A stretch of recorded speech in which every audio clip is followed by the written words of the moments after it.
नमस्कार, आप देख रहे हैं ग्रैंड न्यूज में आर के राजपूत। आप सभी दर्शकों का एक बार फिर स्वागत, अभिनंदन और आभार व्यक्त करता हूं। सियासी घमासान जो छत्तीसगढ़ में मचा हुआ है, विधानसभा के मद्देनजर मचा हुआ है। दोनों पार्टियां भाजपा और कांग्रेस अपनी पुरजोर मेहनत कर रही है और ऐसे में आम आदमी पार्टी और जनता जोगी के प्रत्याशी भी लगातार मेहनत और मैदान में उतरने का प्रयास कर रहे हैं। इसी पर आज चर्चा होगी। छत्तीसगढ़ संग्राम 2023 में आप सभी का स्वागत है। हमारे साथ चर्चा में जुड़ने के लिए मौजूद हैं आम आदमी पार्टी से प्रवक्ता सूरज उपाध्याय, आपका हार्दिक स्वागत है। जनता जोगी से हमारे साथ है भगवान नायक जी, प्रदेश प्रवक्ता हैं। वो भी दोनों मुद्दों पर चर्चा करेंगे, खास करके विधानसभा चुनाव को लेकर पहली बहस होगी। सबसे पहला सवाल मेरा, आप दोनों से एक एक करके जवाब दीजिएगा। पहले तो आम आदमी पार्टी की तैयारी को मैं पूछूंगा कि विधानसभा चुनाव के मद्देनजर बीजेपी और कांग्रेस ने अपना बिगुल बचाया है। प्रदेश मुहाने में खड़ी है चुनाव के, आप कुछ चंद दिन बचे हैं चुनाव को लेकर। ऐसे में आम आदमी पार्टी की तैयारी किस प्रकार है? देखिए, छत्तीसगढ़ राज्य जिन सपनों के तहत बना 23 साल पहले, आज भी वो सपना अधूरा है। भाजपा और कांग्रेस ने बारी बारी से छत्तीसगढ़ को लूटने का काम किया। आज छत्तीसगढ़ में लगभग 18,19,126 बेरोजगार हैं रजिस्टर्ड, जिसको मंत्री उमेश पटेल सदन के पटल के रखते हैं। रोजगार के लिए, मांग के लिए जब ये धरना प्रदर्शन रैली करते हैं तो इनकी पुलिस इनको मारती है। 23 साल के इतिहास में ये पहला मौका है जब शासन के समस्त विभाग एक साथ एक मंच पे आंदोलन करते हैं, उनकी मांगे पूरी नहीं होती है। आप देखेंगे, भाजपा के समय के 2 साल का बोनस बकाया था, उसको कांग्रेस ने अपने घोषणा पत्र में लिया, लेकिन आज दिनांक तक किसानों का बोनस प्राप्त नहीं है। तो ऐसी इनकी जितनी भी योजनाएं थी वो फेल थी। छत्तीसगढ़ महतारी का जो दामन है वो मिनरल से भरा पड़ा है। छत्तीसगढ़ देश की सबसे अमीर धरती है, लेकिन छत्तीसगढ़ के लोग सबसे गरीब हैं। आखिर क्यों? इसके पीछे दोनों राजनीतिक दलों के द्वारा जो षड्यंत्र रचा गया, लोगों को शिक्षा से वंचित रखा गया, लोगों को स्वास्थ्य से वंचित रखा गया। इन सब से परेशान होकर छत्तीसगढ़ की जनता इस बार तीसरे विकल्प के रूप में आम आदमी पार्टी को मौका देने का मन बनाया है। उसके पीछे कारण है, पंजाब और दिल्ली में जिस तरीके से काम हुए, वर्ल्ड क्लास स्कूल जिस तरीके से दिल्ली में बने हैं। लास्ट ईयर 1500 बच्चे नीट और जेईई क्वालिफाई करते हैं। अब छत्तीसगढ़ के अंदर कभी भी 23 सालों में ऐसा कोई कारनामा हुआ तो बता दो। 1 साल पहले हमने दिल्ली के अंदर स्कूल चालू किया एनडीए का। 32 बच्चे सैनिक स्कूल से एनडीए के लिए सेलेक्ट होते हैं। भारत देश के किसी भी स्कूल से, किसी सैनिक स्कूल से इतने बच्चे पास आउट नहीं होते हैं। तो जब गरीब का बच्चा निःशुल्क शिक्षा और स्वास्थ्य पाएगा और वो भी डॉक्टर, इंजीनियर, आईएएस, आईपीएस या पीसीएस की परीक्षा पास करेगा, तब जाके वो मूल धारा में आ पाएगा।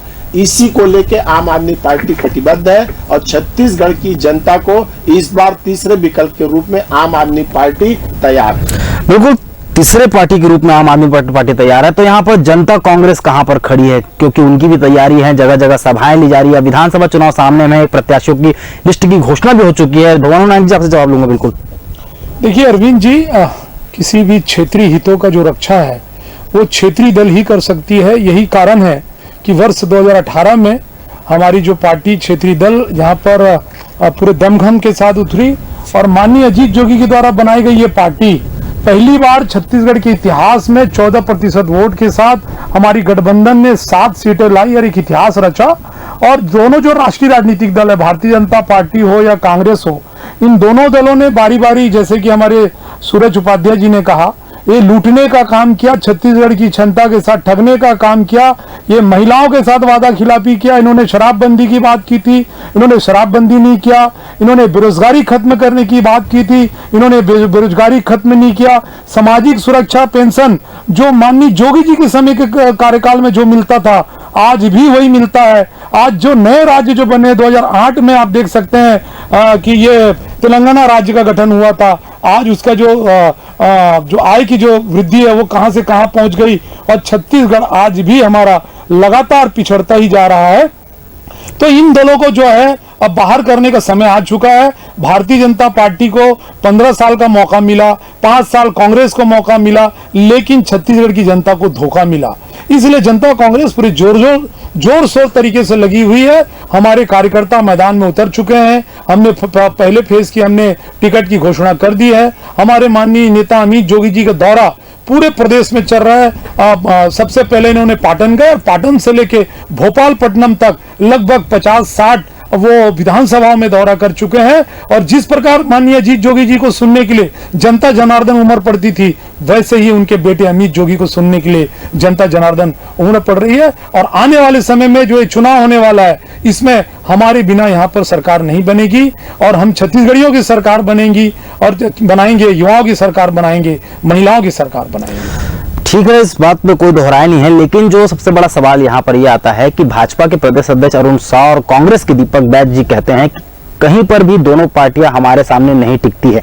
ऐसे में पार्टी की तैयारी, अंदरूनी विवेचना और जो समाकलन लगाया जा रहा है, इससे जो बाहरी की जो पार्टी है, जो अन्य पार्टी जो छत्तीसगढ़ प्रदेश में संघर्ष कर रही है, ऐसे में दोनों पार्टियों के लिए ये चुनाव में उतर के फेस करना, क्योंकि अभी जो नए कैंडिडेट आएंगे उनके सामने पुराने दिग्गज नए चेहरे। रायपुर पश्चिम की बात करें, राजेश मूणत को फिर टिकट मिला गया है, रायपुर दक्षिण से बृजमोहन अग्रवाल को टिकट मिला है। एक कमेंट देना चाहूंगा, पहले सूरज उपाध्याय जी बताइए। देखिए, आम आदमी पार्टी का इतिहास रहा है, ये सर्वे में नहीं सरकार में आते हैं। आप दिल्ली में देख लो, कोई भी न्यूज चैनल हमको कहीं पे भी टिका हुआ नहीं पाता था। 2013 हो, 2020, 2015 हो, 2020 हो। आप पंजाब में देख लो, सीएम चन्नी को हराने वाला व्यक्ति मोबाइल दुकान में रिपेयरिंग का काम करता था। उसी प्रकार आप दिल्ली में देखेंगे तो एक एक विधायक ऐसे मिलेंगे जो अपनी यूपीएससी की तैयारी करने आए थे, बहुत गरीब घर से थे, आम परिवार से थे। तो जो बड़े दिग्गज हैं उनको हराने के लिए ना जज्बा चाहिए, ईमानदार नीयत चाहिए। बहुत बड़ा फिगर जो है ये तय नहीं करता कि वो बहुत बड़ा फिगर ही उनको हरा सकता है। और छत्तीसगढ़ में भी इन दिग्गजों को हराने का काम आम आदमी करेगा, क्योंकि आम आदमी पार्टी अपने दम पे चुनाव नहीं लड़ती। आम आदमी पार्टी छत्तीसगढ़ की जनता के दम पे चुनाव लड़ रही है। और अगर छत्तीसगढ़ की जनता ने ये मन बना लिया है कि हमको आम आदमी पार्टी के रूप में एक विकल्प चुनना है, तो ये बड़े बड़े दिग्गज धूल चाटने के दिन इनके आ चुके हैं। तो लेकिन सवाल तो आपसे भी पूछा जाएगा भगवान नायक जी की, जनता जोगी पार्टी भी, क्या उनके पार्टी में कोई ऐसा नेता नहीं कि बाहर के नेताओं को बुलाकर पार्टी में शरण देकर उन्हें टिकट दिया जाएगा? सबसे बड़ा एग्जाम्पल अगर मैं कहूँ, चांदनी भारद्वाज मस्तूरी से आती है, बिलासपुर में उनको अभी सदस्यता दिलाया गया, जिससे क्या है मामला पूरा? देखिए, सबसे पहले तो आपने जो पहला सवाल किया था उसका जवाब दूं कि अरुण साह जी और दीपक बैज जो टिप्पणियां कर रहे हैं क्षेत्रीय दलों के बारे में, सबसे पहले तो भारतीय जनता पार्टी और कांग्रेस, इन दोनों का चाल चरित्र चेहरा उजागर हो गया। इनको आत्मचिंतन करने की जरूरत है। ये जिनको कमतर आंक रहे हैं, ये जो बड़े नेता जिनको आप बता रहे हैं, ये नाम बड़े और दर्शन छोटे हो चुके हैं। अब इनकी चला चली की समय आ चुकी है। अरविंद जी देखिए, आज दोनों जो पार्टी की जो स्थिति है, ये कल तक जोगी कांग्रेस के ऊपर में आरोप लगाते थे, हमारे पार्टी के अस्तित्व पर सवाल उठाते थे। जब से इन पार्टियों की टिकट वितरण हुई है, सिर फुटअव्वल हो रहा है। किस प्रकार से बृहस्पत सिंह जी आज पूरा पोल खोल रहे हैं, कांग्रेस पार्टी के ऊपर में निशाना साध रहे हैं और वो खुले तौर पर आरोप लगा रहे हैं कि दोनों राष्ट्रीय राजनीतिक दल कहीं ना कहीं मिले हुए हैं और एक दूसरे को जिताने के लिए, हराने के लिए सेटिंग करते हैं और डमी प्रत्याशी देते हैं। तो आज आत्मचिंतन तो इन्हें करने की जरूरत है कि ये आज कहां पर है। और जो नाम बड़े जिनकी आप बात बता रहे हैं कि उनको जनता ने कई बार मौका दे चुके हैं, अब इनके जो है ना विदाई के समय आ चुके हैं। चलिए बात करते हैं, अगर भाजपा खतरा नहीं है, कांग्रेस खतरा नहीं है, तो क्या आम आदमी पार्टी आपके वोट बैंकों को साधने का काम करेगी? हमारे लिए कोई खतरा नहीं है और हमारी क्षेत्रीयवाद को लेकर के हमारी पार्टी बनी है। हम तो छत्तीसगढ़ियों की बात करते हैं। लोकतंत्र सबका अधिकार है, चाहे वो आम आदमी पार्टी हो, समाजवादी पार्टी हो, कांग्रेस हो, भाजपा हो। लोकतंत्र में, संविधान में सबको अधिकार मिला है, सबको दावा करने का, वादे करने का, चुनाव लड़ने का अधिकार है। तो आम आदमी पार्टी भी अगर चुनाव लड़ रही है तो हम तो उनका स्वागत करते हैं। आपने एक सवाल और किया अभी चांदनी जी के बारे में कहा। देखिए, कहीं ना कहीं आज ये जो राष्ट्रीय दलों में जो नेतागण आज जो रह रहे हैं, उन्हें कहीं ना कहीं घुटन महसूस हो रहा है और वो आज सही जगह को चयन कर रहे हैं। आज उन्हें कहीं ना कहीं उन पार्टियों में मान सम्मान नहीं मिल रहा है, इसीलिए वो जोगी कांग्रेस के पास आज वे घर वापसी कर रहे हैं, ये मान सकते हैं। और हम पूरा उनका मान सम्मान का ध्यान रखेंगे। जो छत्तीसगढ़ में तारी की सेवा करना चाहता है, जो छत्तीसगढ़ियों की बात करेगा, हम उसको आगे बढ़ाएंगे, उनको सम्मान देंगे और आने वाले समय में आवश्यकता पड़ेगी तो उन्हें विधानसभा का टिकट दे करके उसे जिताने का भी काम जो है जोगी कांग्रेस करेगी। अगर हम बात करते हैं कर्मचारियों की, तो सबसे ज्यादा अगर समर्थन मिला था उन्हें आम आदमी पार्टी से मिला था। अगर मैं गलत न हूं तो विजय झा खुद मंच में जाकर ऐलान किया था कि सरकार बनते हम नियमितीकरण लाएंगे, क्योंकि कर्मचारी का मुद्दा प्रदेश में अभी भी चल रहा है। बहुत सारे कर्मचारी हड़ताल के मूड में हैं, लेकिन अब कोई फायदा नहीं क्योंकि चुनाव संप्रसार पे है। ऐसे में अगर सरकार बनानी है तो कर्मचारियों का साथ बहुत जरूरी है। आम आदमी पार्टी से मेरा एक सवाल रहेगा, क्या चुनावी दृष्टिकोण से समर्थन देने के लिए मंच पर साधा गया था निशाना, या केवल एक संवेदना के रूप में कर्मचारियों के पास ही लोग गए थे? बताइए सूरज जी। देखिए, आम आदमी पार्टी को जो बोलते हैं वो करते हैं के रूप में जाना जाता है। 75 साल के इतिहास में एक भी मुख्यमंत्री, एक भी प्रधानमंत्री अगर ये बोला हो कि मैंने काम किया है तो वोट देना और मैंने काम नहीं किया है तो वोट मत देना। अरविंद केजरीवाल जी ने 2020 विधानसभा चुनाव में दिल्ली के जनता से अपील किया, भाजपा कांग्रेस या अन्य के दलों के जैसे नहीं कि जाति धर्म के नाम पे लड़ा दो, क्षेत्रीयता के नाम पे लड़ा दो, आपस में लड़ा दो। ये काम आम आदमी पार्टी नहीं करती है। अरविंद केजरीवाल जी ने सीधा सीधा ये पूछा, अगर मैंने दिल्ली की जनता की सेवा की है, मैंने दिल्ली की जनता के लिए काम किया है तो वोट देना, अदरवाइज हमें वोट मत देना। और दिल्ली की जनता ने 70 में से 62 सीट जिताया। आप समझ सकते हैं। उसी प्रकार पंजाब में देख लो, जितने वादे किए थे एक एक करके पूरा कर रहे हैं। तो आम आदमी पार्टी का जो है ना घोषणा पत्र आता है ना संकल्प पत्र आता है, अरविंद केजरीवाल का गारंटी कार्ड आता है और उस गारंटी कार्ड में लिखा है नियमितीकरण की बात। कांग्रेस ने जरूर बोला था कि 10 दिन में हम इनका नियमितीकरण कर देंगे। आप पंजाब चले जाइए, 26,000 लोगों को तत्काल नियमितीकरण करने का काम किया गया। और आम आदमी पार्टी बोलने में नहीं करने में विश्वास करती है और ये पूरा विश्व जानता है, पूरा देश जानता है कि हमने जो दिल्ली और पंजाब में करके दिखाया है वो छत्तीसगढ़ में भी करके दिखाने में हम पीछे नहीं हटेंगे। यही सवाल तो मेरा जनता जोगी से भी, उन्होंने कहा है कि हम नियमितीकरण करेंगे। तो मेरा वही सवाल है, क्या कर्मचारियों का वोट साधने के लिए सब निर्णय लिया जा रहा है, या घोषणा पत्र में या 10 गारंटी कार्ड में चीजों को डाले जा रहे हैं कि हम नियमितीकरण करेंगे? क्योंकि पिछले 15 सालों की बीजेपी की सरकार और पिछले 5 साल की कांग्रेस सरकार ने जनता ने देखा है कर्मचारियों में काफी आक्रोश है। तो मेरा सवाल वही है, क्या केवल वोट बैंक के लिए ये चीजों को रखा गया है क्या घोषणा पत्र में? देखिए अरविंद जी, आपने बहुत अच्छा सवाल किया। मैं आपको यह बताना चाहूंगा आपके लोकप्रिय टीवी चैनल के माध्यम से कि जोगी कांग्रेस पूरे देश की पहली ऐसी एक राजनीतिक दल है जो किसी प्रकार का घोषणा पत्र, किसी प्रकार का लोक लुभावना वादे या कोई संकल्प पत्र लेके नहीं आ रही है। पहली बार हमारे नेता माननीय पहले अजीत जोगी ने किया था और आज उनके सुपुत्र अमित जोगी ने 100 रुपए का स्टाम्प पत्र में ये शपथ पत्र इन्होंने जारी किया। ये यहाँ पर ये लिखा है इन्होंने, ये कोर्ट में जाकर के ये दस्तावेज एक लीगल डॉक्यूमेंट है, एक विधिक दस्तावेज है। ये दे करके हम लोगों को ये कह रहे हैं कि अगर हम इसमें से एक भी वादा नहीं करेंगे तो लीगल एक्शन आप हमारे ऊपर कर सकते हैं। आप थाने में जाकर के, कोर्ट में जाकर के हमारे खिलाफ मामला बना सकते हैं। इसमें सजा का प्रावधान है। लेकिन ऐसी स्थिति नहीं आएगी। हमें पूरा विश्वास है, हम जो 10 कदम हमने उठाया है गरीबी खत्म का जो हम वादा कर रहे हैं, एक एक वादा माननीय अमित जोगी जी और उनकी सरकार पूरी करेगी। ये जो भारतीय जनता पार्टी और कांग्रेस ने जो लोगों को ठगने का काम किया, शराबबंदी की बात की थी इन्होंने, आज क्यों पीछे हट गई है? आज इन्होंने नियमितीकरण की बात की थी। हजारों लाखों हमारे कर्मचारी भाई बहन जो छत्तीसगढ़ के शासन का विकास में अपना योगदान दे रहे हैं, उनका नियमितीकरण इन्होंने नहीं किया। तो इन्होंने जितने भी वादे किए हैं एक भी पूरा नहीं किया। खुद उनके मंत्री कहते हैं, उनके जो कद्दावर नेता वो कहते हैं कि 36 वादे हमने किए थे और 12 किए। हम तो कहते हैं 12 भी अगर किए होंगे तो उसमें भी आपने आधा अधूरा कहा है। तो ये ठगने का काम जो है अब छत्तीसगढ़ में नहीं चलेगा। दोनों दलों ने बारी बारी लूटने का काम छत्तीसगढ़ को किया। ये हमेशा कहते हैं कि हमारी सरकार आएगी तो हम भ्रष्टाचारियों के खिलाफ कार्रवाई करेंगे, लेकिन जब ये सरकार आती है तो उनको बचाने का काम करते हैं। तो जनता अब सब जान चुकी है, ये पब्लिक है, सब जानती है। अब इनकी विदाई की समय आ गई है और अब क्षेत्रीय दल की सरकार, जनता कांग्रेस की सरकार छत्तीसगढ़ में बनेगी। बहुत ही शांतिपूर्ण तरीके से डिबेट चल रहा है। बहुत सारे सवालों के जवाब दोनों प्रवक्ताओं से मिल रहे हैं। छोटे से ब्रेक के लिए रुकते हैं, ब्रेक के बाद जल्द हाजिर होंगे। देखते रहिए grand news.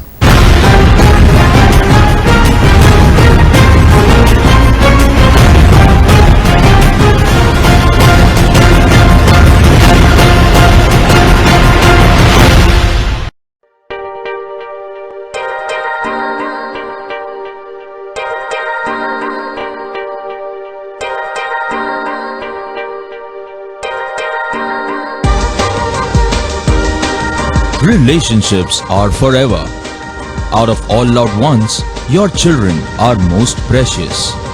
One of our biggest dreams is to give our children's marriage the top in luxury and facility.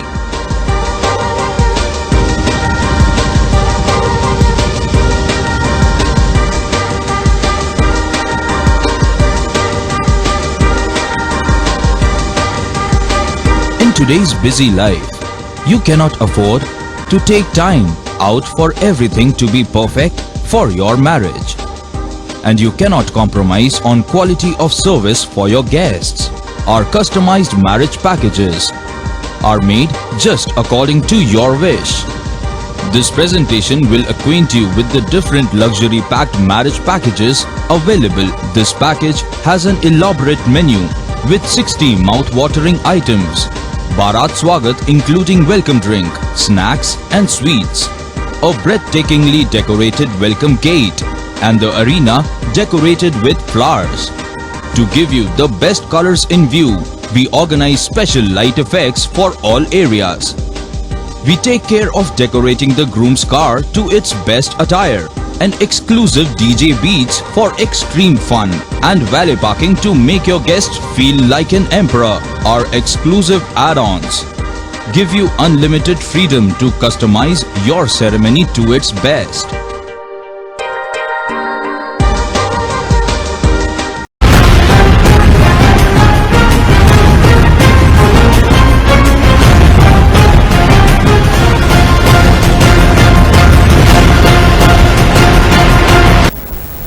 Break के बाद एक बार फिर सभी का स्वागत है ग्रैंड न्यूज में। सियासी घमासान मचा हुआ है। संग्राम 2023 में छत्तीसगढ़ में लगातार कवरेज बना रहा है और हम लगातार इस चीज को मुद्दा उठा रहे हैं कि क्षेत्रीय पार्टी, आम आदमी पार्टी हो, चाहे जनता जोगी पार्टी हो, चाहे कोई भी अन्य दल हो, सभी अपने तरफ से कोशिश कर रहे हैं कि विधानसभा में ज्यादा से ज्यादा सीट पाएं और सरकार बनाएं।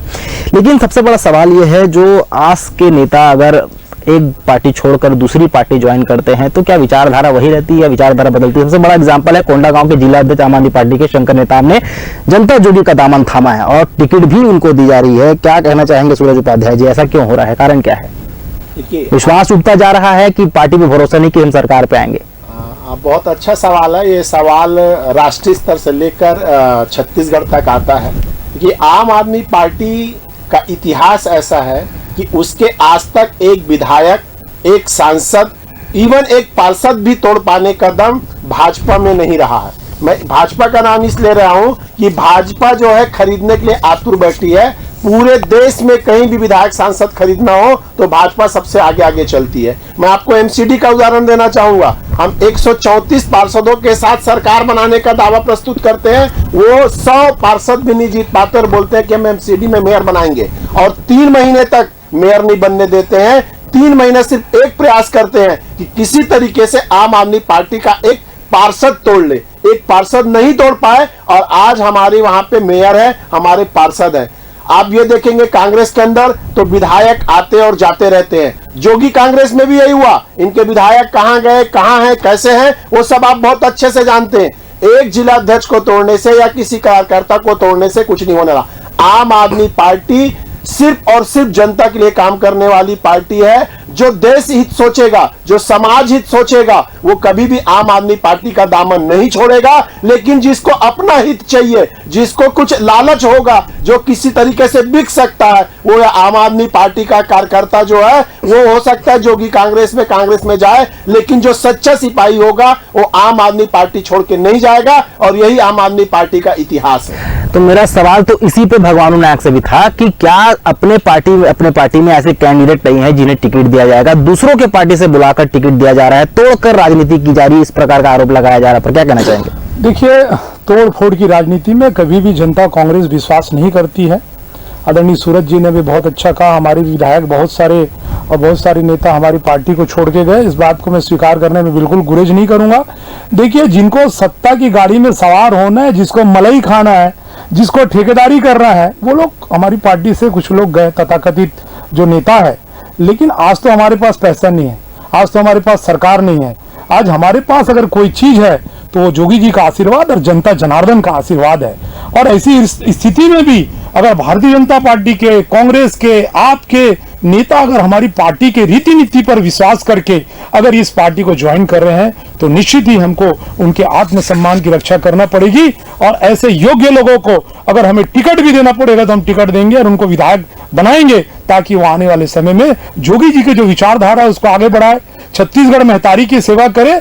तो निश्चित ही ऐसे लोगों का हम स्वागत करते हैं, और जो हम लोगों से गए हैं हम उनके भी उज्जवल भविष्य की कामना करते हैं। लेकिन हम जानते हैं वो छत्तीसगढ़ महतारी की सेवा के लिए नहीं गए हैं, वो सत्ता की सवारी में बैठ करके वो मलाई खाने के लिए वो गए हैं। सबसे बड़ा सवाल ये है कि जब घोषणा पत्र जारी होता है तो जनता बड़े बेसब्री से इंतजार करती रहती है। कहा जाता है कि चुनावी रण में उतरे मंत्री सभी काले हैं, इनके चुनावी वादे मामा शकुनी वाले हैं। लेकिन सबसे बड़ा सवाल है जो 10 गारंटी कार्ड अरविंद केजरीवाल ने यहाँ पर ला के दिया था। बिलासपुर की सभा काफी बड़ी सभा थी, काफी चर्चा भी हुई थी उस चीज को लेके। क्या वो 10 गारंटी कार्ड विधानसभा चुनाव में सामने आएंगे? बिल्कुल, देखिए आम आदमी पार्टी का जो टिकट बटा है उसका जो फार्मूला भी यही था कि जिन लोगों ने अरविंद केजरीवाल की गारंटी को एक एक घर तक, एक एक व्यक्ति तक पहुंचाने का काम किया, और उसमें ऑनलाइन रजिस्ट्रेशन होता था। ऑनलाइन रजिस्ट्रेशन दिल्ली में बैठ के देख सकते थे, छत्तीसगढ़ में बैठ के देख सकते थे, तो वहां पे कोई फर्जीवाड़ा लोग नहीं कर सकते थे, इसलिए ऐसे लोगों को पहले टिकट दिया गया।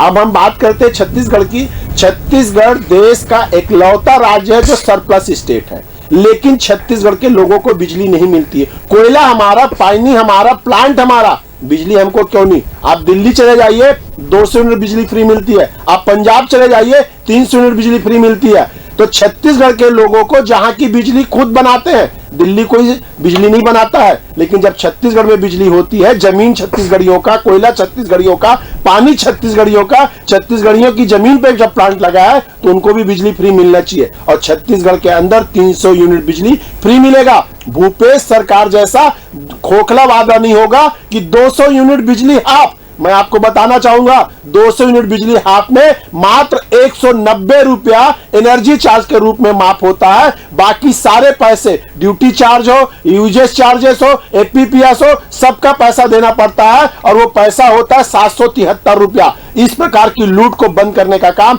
आम आदमी पार्टी करेगी। अगर शिक्षा की बात करें तो शिक्षा में अगर डोनाल्ड ट्रंप की पत्नी भारत देश आती है और कुछ चीज देखने का अगर उसके मन में आता विचार, तो वह है दिल्ली का सरकारी स्कूल। दिल्ली का स्वास्थ्य मॉडल पूरे विश्व में जाना जाता है। 1 रुपए का इलाज हो, 1 करोड़ रुपए का इलाज हो, फ्री मतलब फ्री होता है। किसी आयुष्मान कार्ड की जरूरत नहीं होती, किसी स्मार्ट कार्ड की जरूरत नहीं होती। आप सिर्फ दिल्ली के रहने वाले हैं, जाइए, एडमिट हुइए और अपना इलाज फ्री कराइए। अगर महिलाओं की बात करें तो उनको सम्मान दिया जाता है, दिल्ली के अंदर कहीं भी आना जाना करना हो तो वो फ्री है। ये सारी व्यवस्थाएं अगर छत्तीसगढ़ में लाना चाहते हैं।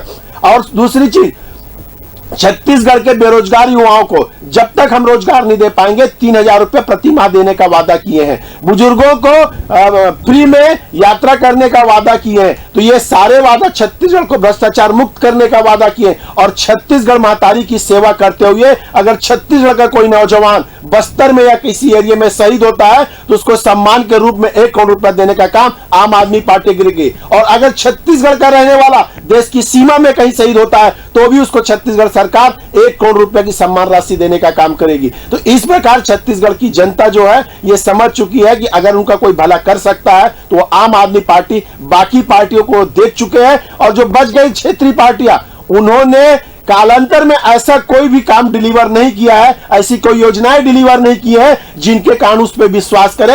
आम आदमी पार्टी पिछले 10 साल से दिल्ली में सर्व कर रही है और पिछले 1.5 साल से पंजाब में सर्व कर रही है। इसलिए छत्तीसगढ़ की जनता आम आदमी पार्टी पे विश्वास कर रही है और छत्तीसगढ़ के अंदर आम आदमी पार्टी की सरकार बनेगी। भगवान नायक जी, आम आदमी पार्टी पे काफी जनता विश्वास कर रही है, फिर जनता जो ये कहाँ जाएगी? देखिए, राजनीति है, सबको अपने दावे करने का, वादे करने का अधिकार है और इस पर कोई टिकट टिप्पणी करने की आवश्यकता नहीं है। हम तो अपनी लाइन पर आते हैं। मैं तो एक ही बात कहूंगा, छत्तीसगढ़ के इतिहास में, 80 साल के इतिहास में पहली बार इस राज्य के प्रथम मुख्यमंत्री और सर्वाधिक जनप्रिय और लोकप्रिय नेता माननीय अजीत जोगी जी ने एक पार्टी का गठन किया और पहली बार हमें 14% वोट प्रतिशत के साथ 7 सीटें हम आए और जनता की सेवा किया हमने। और लगातार आज भी हमारी पार्टी गांव-गांव में पहुंच करके, चाहे वो दंतेवाड़ा हो, चित्रकूट हो, सुकमा हो, बीजापुर हो, चाहे वो सरगुजा हो, हर जगह जाके जोगी कांग्रेसी दस्तक दे रहे हैं और एक बदलाव की लहर छत्तीसगढ़ में आ गई है। जोगी लहर चल रही है और कभी भी राष्ट्रीय राजनीतिक दल जो दिल्ली से संचालित होती है वो कभी क्षेत्रीय हितों का रक्षा नहीं कर सकती। और इन दोनों राष्ट्रीय राजनीतिक दल को मौका देके एक उदाहरण के तौर पर कि छत्तीसगढ़ की जनता ने देख लिया है, अब मौका जोगी को मिलेगा।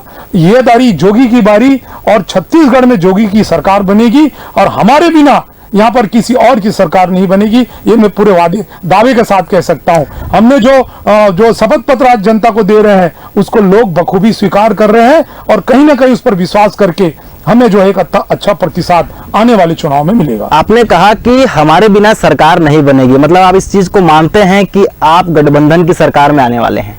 नहीं, बिल्कुल मैं ऐसा नहीं। आपने जिस प्रकार आपने जो कहा कि हम सरकार बनाने में हमारी भूमिका अहम रहेगी, तो बात तो यही है ना कि आप गठबंधन की सरकार चाहते हैं। पूर्ण बहुमत की सरकार पर क्या कहना है? मैं उस पर सवाल पूछ रहा हूं। जी, आप इसका अर्थ कैसे भी निकाल लीजिए, ठीक है, लेकिन मैं ये कहूंगा सरकार में हमारी भूमिका रहेगी। इसका यह अर्थ नहीं कि हम गठबंधन करेंगे। सरकार हम बना रहे हैं, आने वाले समय में एक बड़ी भूमिका, एक बड़ा रोल जो कि कांग्रेस का रहेगा। प्रदेश में दुग्ध क्रांति की शुरुआत की जाएगी, इस पर थोड़ा प्रकाश डालिए जी। निश्चित रूप से देखिए, इस प्रदेश को जिस प्रकार से इन्होंने शराबबंदी का वादा किया, पूरे प्रदेश में शराब की नदियां इन्होंने बहाया। गली गली में लॉकडाउन में जब पूरे देश में जब शराबबंदी थी, जब शराब बंद था, सब दुकानें बंद थी, चारों तरफ जो है हाहाकार था, उस समय इन्होंने शराब दुकानें घर पहुंच सेवा दिया, इन्होंने होम डिलीवरी किया। तो आज छत्तीसगढ़ की जो जनता है आज कहां जा रही है, हमारा जो युवा है वो कहां जा रहा है? आज वो कहते हैं कि नशाबंदी करेंगे, शराबबंदी का इन्होंने वादा किया था। तो जिस प्रकार से गुजरात में दुग्ध क्रांति आई, कहीं ना कहीं वहां पर आज लगभग 36,000 करोड़ पर वर्ष जो है वहां पर इनकम होता है। तो हम भी शराब दुकानों की जगह दूध की दुकानें खोलेंगे, चाहे वो अमूल की बात हो, पनीर की बात हो, दही हो, ये सब इसका व्यवसाय करके दुग्ध क्रांति लाएंगे और छत्तीसगढ़ स्वस्थ बनाएंगे छत्तीसगढ़ को। सूरज उपाध्याय से मेरा एक सवाल है कि भाजपा इस पर एक आरोप लगाए थे, केजरीवाल के 10 गारंटी कार्ड में एक बहुत महत्वपूर्ण कार्ड था भ्रष्टाचार मुक्त छत्तीसगढ़। बड़ा सवाल आया था कि आम आदमी पार्टी के 3 बड़े नेता खुद जेल में बैठे हैं, वो भ्रष्टाचार मुक्त की बातें करते शोभा नहीं देता, क्या बयान है? देखिए, पूरा देश जानता है कि जिन लोगों को भ्रष्टाचारी बोलते हुए भाजपा बाकी जगह सरकार में आने का प्रयास की, हेमंत बिस्वा शर्मा जिसके खिलाफ इन्होंने बुकलेट जारी किया, आज वो सीएम बन के बैठा है। तो पहले बीजेपी इसको क्लियर करे कि वो भ्रष्टाचारी उस टाइम था कि नहीं था। जिस एनसीपी को naturally corrupt party Modi ji ने बोला, आज वो महाराष्ट्र का डिप्टी सीएम है। पहले वो इसको क्लियर करे कि वो उस टाइम भ्रष्टाचारी था और आज भ्रष्टाचारी कैसे नहीं है। जिस हार्दिक पटेल को इन्होंने रासुका लगाया और देशद्रोही साबित करने का कोशिश किया, वही हार्दिक पटेल विधानसभा चुनाव में इनके टिकट से विधायक बनता है। अब भाजपा पहले ये क्लियर करे कि वो उस टाइम रासुका के लायक था कि आज रासुका के लायक है, उस टाइम देशद्रोही था कि आज देशद्रोही नहीं है। इनकी लंबी फहरिस्त है, नारायण राणे, शुभेंदु अधिकारी, चौटाला, देश के जितने भी भ्रष्टाचारी हैं उनको जब जैसे ही वो भाजपा में जाते भगवा वॉशिंग पाउडर में नहा के वो ईमानदार हो जाते हैं। आम आदमी पार्टी के साथ भी ये प्रयास किया गया, क्योंकि आम आदमी पार्टी इकलौती पार्टी है जो भाजपा को टक्कर दे सकती है, इसलिए इनको फर्जी केस में फंसाने का इन्होंने षड्यंत्र रचा है। और मैं एक चीज बताना चाहूंगा, पिछले 7 महीने में मनीष सिसोदिया जी के खिलाफ आज तक चार्जशीट दाखिल नहीं कर पाए हैं। अगर इनके पास सबूत था, जो ये पब्लिक में बोलते हैं, जो ये मीडिया ट्रायल में बोलते हैं, तो आज तक ईडी ने, सीबीआई ने कोई भी चार्जशीट दाखिल क्यों नहीं कर पाया। दूसरा, अभी जज ने एक वर्डिक्ट दिया है कि आप किसी राजनेता को जबरदस्ती बहुत दिनों तक जेल में नहीं रह सकते। सबूत कहां है ये इन्होंने पूछा है। दूसरा, उन्होंने बोला है कि अगर ट्रायल में आए तो 2 मिनट आपका केस नहीं टिकेगा। इन्होंने सिर्फ ईडी और सीबीआई का दुरुपयोग किया है और ये एक संस्था ना होके इनके जो है विंग के तरीके से काम करते हैं। दूसरा, मैं एक चीज पूरे देश की जनता को और प्रदेश की जनता को सोचने के लिए एक मौका देता हूं कि आप ये बता दो कि जब से मोदी सरकार है, कोई भी गैर भाजपाई दल के अलावा भाजपा समर्थित या भाजपा के नेताओं पे एक सिंगल रेड किए होंगे तो बता दो। तो क्या भाजपा के सारे लोग ईमानदार हैं? येदियुरप्पा ईमानदार है? रमन सिंह ईमानदार है? कौन ईमानदार है? सिर्फ और सिर्फ विपक्ष को कुचलने का काम इन्होंने किया है और जनता इस चीज को समझ रही है। एक दिन ऐसा आएगा कि इनको इसकी मुंह की खानी पड़ेगी। मतलब आप मानते हैं कि बीजेपी अपने सेंट्रल का दुरुपयोग करके राष्ट्रीय स्तर पर ये कारनामे कर रही है ताकि इसका फायदा प्रदेश के 5 राज्यों में चुनाव होने वाली है जहां पर आम आदमी पार्टी स्ट्रगल कर रही है, वहां पर उनको नुकसान पहुंचाया जा सके। ये आप बात मतलब बोल रहे हैं? मैं ये बताना चाह रहा हूं कि जब से मोदी जी आए हैं, एक भी जांच, एक भी रेड भाजपा समर्थित या भाजपा के नेताओं पे पड़ा हो, ये देश जानना चाहता है। बता दें, मैं आपके माध्यम से पूछना चाहता हूं। दूसरी बात, इनका जो है रेशियो क्या है सक्सेस का, वो 0 पॉइंट के लगभग में रेशियो है। इनके जितने भी इन्होंने लोगों को अरेस्ट किया है, किसी के भी खिलाफ चार्जशीट प्रस्तुत कर नहीं पाते हैं, सबूत प्रस्तुत कर नहीं पाते हैं, सिर्फ और सिर्फ इस बात का फायदा उठाते हैं कि ईडी के मामले में चार्जशीट दाखिल करने का कोई भी नियत तिथि नहीं है। उसी का फायदा उठा के ये विपक्षी दल के नेताओं के, आम आदमी पार्टी के नेताओं को जेल में डाल के रखे हैं। अगर ईडी के लिए भी ये नियम लागू हो जाए कि आपको 90 दिनों में या 60 दिनों में चार्जशीट दाखिल करना है, तो सारे लोग बाहर होंगे। उसी का फायदा उठा रहे हैं और देश जो है एक नए संकट के दौर से गुजर रहा है। क्योंकि ये देखेंगे 2 करोड़ नौकरी की बात की है, वो आज तक नहीं मिला। काला धन लाएंगे, आज तक नहीं मिला। बहुत ही महंगाई की मार, आज तक नहीं हुआ। किसानों के खिलाफ कानून लाते हैं और 1 साल के संघर्ष के बाद 750 किसानों की शहादत के बाद ये आ जाते हैं सदन में कि हमसे गलती हो गई। वो 750 किसानों का परिवार कैसे चलेगा? तो मोदी सरकार जो है निरंकुश हो चुकी है और अपने सिर्फ मित्र को फायदा पहुंचाने के, ऐसा मित्र जिसका नेटवर्थ 10 साल पहले 40,000 करोड़ का था, आज उसका नेटवर्थ 13 लाख करोड़ पहुंच गया है। ऐसा कौन सा काम करता है वो, और कौन सा उनको सहयोग करते मोदी जी? और देश का कोई भी व्यापारी इससे तेजी से क्यों नहीं बढ़ा? इस तरीके से तो बाकी लोग भी व्यापार कर रहे हैं। यहां पे सिर्फ और सिर्फ एक ही व्यक्ति को 2.5 लाख करोड़ रुपए का कर्जा दिया जाता है। अगर वो कोलैप्स हो जाता है तो भारत की अर्थव्यवस्था कोलैप्स हो जाती है। अगर इन सब बातों को लेके आम आदमी पार्टी के नेता राष्ट्रीय स्तर पे आवाज उठाते हैं, क्योंकि बाकी नेताओं में दम नहीं है। कांग्रेस ने कभी आवाज नहीं उठाया, जोगी कांग्रेस के नेताओं ने कभी आवाज नहीं उठाया। आम आदमी पार्टी के नेता जब रोड वहां सदन में लेके तख्ती खड़े होते हैं, मोदी अदानी भाई भाई, तो मोदी को पसीने छोड़ जाते हैं। तब उनको समझ में आता है कि इनको रास्ते से हटाना जरूरी है, क्योंकि आम आदमी पार्टी के नेता कोई खरीद नहीं सकते, डरा नहीं सकते, इसलिए जेल में डालने का काम करते हैं और जनता इस चीज को बाखूबी समझती है। भगवान नायक जी, जिस प्रकार से अभी प्रत्याशियों का टिकटों का ऐलान किया जा रहा है और जो समीकरण जो बन रही है, रायपुर दक्षिण से बृजमोहन अग्रवाल और कांग्रेस से अगर देखा जाए महंत राम सुंदर दास, जनता जो भी 2 किलो को कैसे भेजेगी? देखिए, मैंने पहले भी कहा कि दोनों राष्ट्रीय राजनीतिक दल को छत्तीसगढ़ की जनता ने देख लिया और ये जो बड़े नाम जो लोग बताते हैं, ये नाम बड़े और दर्शन छोटे हैं। इन्होंने काम किया है। रायपुर शहर की आज क्या स्थिति है, ये किसी से छुपी नहीं है। रायपुर शहर आज धूलों का शहर के रूप में जाना जा रहा है, चाकूपुर के रूप से नाम से जाना जा रहा है। छत्तीसगढ़ आज अपराध का गढ़ बन गया। तो इन्होंने, इनकी कोई उपलब्धि नहीं है जिसके बदौलत इनको फिर से टिकट वोट मिले और ये जीत करके आए। तो आने वाले समय में दक्षिण विधानसभा हो या और अन्य कोई विधानसभा हो, जोगी कांग्रेस दमदार युवा प्रत्याशियों को खड़ा करेगी और उन्हें जिताकर लाएगी। प्रत्याशी कब खड़ा करेगी? अभी तक आपने बस्तर संभाग की सीटों का खुलासा किया है, रायपुर दक्षिण क्यों छूट रहा है, रायपुर पश्चिम क्यों छूट रहा है, रायपुर ग्रामीण क्यों छूट रहा है, रायपुर उत्तर क्यों छूट रहा है? आपने सवाल किया। देखिए, जब पिछले चुनाव हमने लड़ा 2018 में, हमने 3 महीने पहले ही बहुत जल्दबाजी करते हुए हमने टिकटों की वितरण कर दी और हमारे कार्यालय के बाहर में हमने 9 वैकेंसी का वोट लगा दिया। वो कहीं ना कहीं उसका परिणाम हमको भुगतना पड़ा। इसलिए ये सवाल तो आपको भारतीय जनता पार्टी और कांग्रेस से पूछना चाहिए, अभी तक उन्होंने पूरा क्यों डिक्लेयर नहीं किया? तो ये भी हमारा कहीं ना कहीं एक रणनीति और राजनीति का हिस्सा है। आप देखते जाइए, उचित समय में हम करेंगे डिक्लेरेशन। अभी चुनाव के दिन काफी बचे हुए हैं और हमारी तैयारी अंदर से चल रही है। हमें जिनको चुनाव लड़ाना है हमने कह दिया और वो अपनी तैयारी कर रहे हैं और बहुत ही जल्द हम जो है ना दूसरी सूची जारी करेंगे। आखिरी के 4 मिनट बचे के कमेंट मैं लेना चाहूंगा। बिल्कुल, सीएम चेहरा कौन होगा, क्योंकि ये सवाल सभी पार्टियों से पूछा जा रहा है कि मुख्यमंत्री जो चेहरा होता है वो बहुत ही महत्वपूर्ण होता है, चुनाव उन्हीं पे फोकस होकर लड़ा जाता है। पहला सवाल मेरा सूरज उपाध्याय से, सीएम चेहरा कौन होगा अगर सरकार बनती है तो? ये आम आदमी पार्टी का चेहरा सर्वे के माध्यम से आता है। जिस प्रकार से आम आदमी पार्टी ने अपने विधायक प्रत्याशियों को भी सर्वे के माध्यम से टिकट दिया, उसी प्रकार सर्वे चल रहा है। सर्वे के माध्यम से सीएम प्रत्याशी घोषित किया जाएगा। लेकिन आप देखेंगे एक राष्ट्रीय दल भाजपा है जो अभी तक अपना मुख्यमंत्री का चेहरा नहीं दे पाया और 15 सालों तक जो उन्होंने कुशासन किया और 15 साल में जिन चेहरों को जनता ने नकार के उनको 15 सीट पे ला दिया, आप देखेंगे लगभग वही चेहरे रिपीट किए हैं। इसका सीधा मतलब है कि भाजपा ने अपनी नैतिक हार मान ली है। उनके सर्वे में एक चीज आ चुका है कि भाजपा हार रही है, इसलिए अपने बड़े नेताओं को नाराज न करके उनको टिकट दे दिया गया। अगर हम कांग्रेस की बात करें तो इनके एक भी वादे पूरे नहीं हुए और जो वादे धरातल पे आए उसमें जबरदस्त भ्रष्टाचार रहा। छत्तीसगढ़ की जनता इन दोनों से त्रस्त है। अगर हम बात जोगी जी की कर रहे थे जोगी जी का करिश्माई नेतृत्व 2018 में जरूर था, क्षेत्रीयवाद जरूर था, लेकिन जोगी जी के जाने के बाद से वो धार एकदम कुंड पड़ चुकी है। आप देखेंगे इनके सारे लोग नाव से उतर के भाग चुके हैं और ये संघर्ष कर रहे हैं। आम आदमी पार्टी राष्ट्रीय पार्टी बन चुकी है 2018 के बाद से।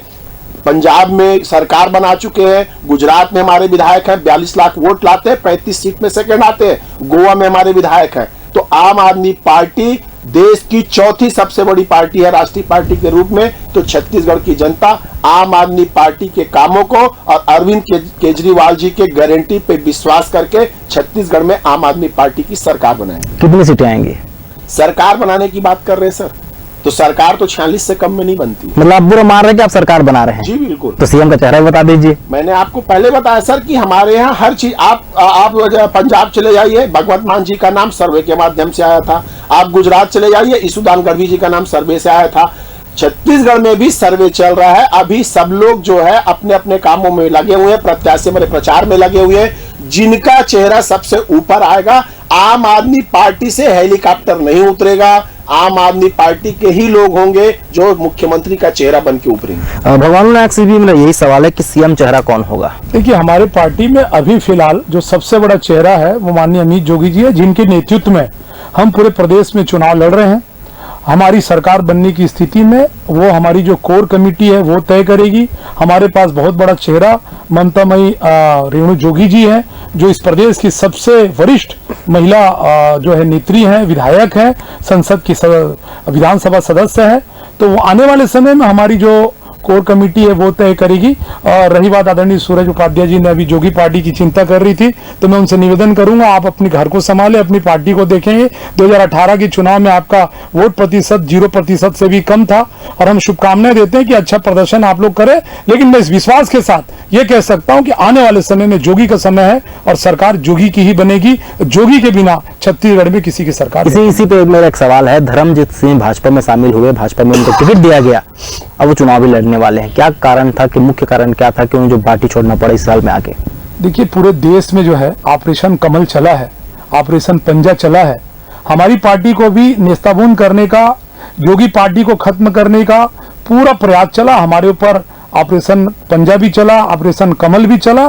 तो माननीय धर्मजीत जी को हमने जो कहीं ना कहीं वो जो निकालने का जो चला था वो एक उसका हिस्सा था। और हम वो बहुत वरिष्ठ विधायक है, हम उनका पूरा सम्मान करते हैं और उनके उज्जवल भविष्य की कामना करते हैं। लेकिन जो सबसे बड़ा सवाल ये था कि जो पुराने उपचुनाव हुए थे जिसमें सभी को परिणाम पता है, क्या ये भी उसकी वजह रही है कि चुनाव में सही परिणाम न आने के कारण इतना बड़ा कदम उठाया गया और उन्हें टिकट दिया गया तखतपुर से? मैं आपके सवाल को फिर से एक बार सुनना चाह रहा हूँ। जिस प्रकार से धर्मजीत सिंह को ने पार्टी छोड़ी ही थी, उसकी जो मुख्य वजह थी कि पुराने जो उपचुनाव में जो जनता जोगी की हार हुई थी, क्या वो वजह था मुख्य वजह पार्टी छोड़ने का? देखिए, क्योंकि सवाल बहुत सारे उठे थे, क्योंकि उनको बहुत ही गद्दावर नेता का माना जाता था और जनता जोगी से उन्हें इस बार चुनाव में भी उतारने की तैयारी थी। लेकिन ऐसा क्या था मुख्य कारण? मैं कारण पूछ रहा हूँ। देखिए, पार्टी तो छोड़ के गए नहीं। मुझे बहुत दुख के साथ कहना पड़ रहा है कि भारतीय जनता पार्टी के साथ कहीं ना कहीं अमित शाह जी का एक कार्यक्रम हुआ था, वहां पर कुछ बातें हुई थी। उसके बाद हमारी कोर कमेटी ने एक डिसाइड करते हुए पार्टी का रास्ता बाहर था। मतलब आप मानते हैं कि इसमें पार्टी बीजेपी का भी षड्यंत्र हो सकता है? निश्चित रूप से। मैं तो कह रहा हूँ हमारी पार्टी के ऊपर ऑपरेशन कमल भी चला, ऑपरेशन जो है लोटस भी चला और पूरे देश में तोड़फोड़ की राजनीति आप देख सकते हैं कि चुनी हुई सरकार को गिराने का काम किया है इन्होंने। चाहे वो गोवा की बात हो, कर्नाटक की बात हो या महाराष्ट्र की बात हो, चुनी हुई जो सरकारें उनको गिराने का खरीद फरोख्त का काम चला। तो हमारी पार्टी तो कुछ भी नहीं है, हमारे पास तो विधायक भी कम थे। तो जोगी जी की पार्टी को खत्म करने का एक षड्यंत्र था। लेकिन छत्तीसगढ़ महतारी का आशीर्वाद है और छत्तीसगढ़ की जनता का आशीर्वाद हमारे साथ है। अजीत जोगी का दृश्य शक्ति हमारे साथ काम कर रही है, हमें कोई खरीद नहीं सकता, हमारी पार्टी के अस्तित्व का कोई सवाल नहीं उठा सकता। आने वाले समय में हम छत्तीसगढ़ियों की सेवा करेंगे, छत्तीसगढ़ महतारी की सेवा करेंगे और यहाँ पर सरकार बनाएंगे। बहुत बहुत धन्यवाद आप दोनों का, वरिष्ठ दोनों पार्टी की रिप्रेजेंट को, जिन्होंने कमती वक्त समय निकालकर यहाँ पर अपनी बातों को प्रमुखता से रखा कि अपने बताया कि सरकार किसकी बन रही है, किसकी नहीं बन रही है। तमाम जानकारी देखते रहिए ग्रैंड न्यूज। धन्यवाद।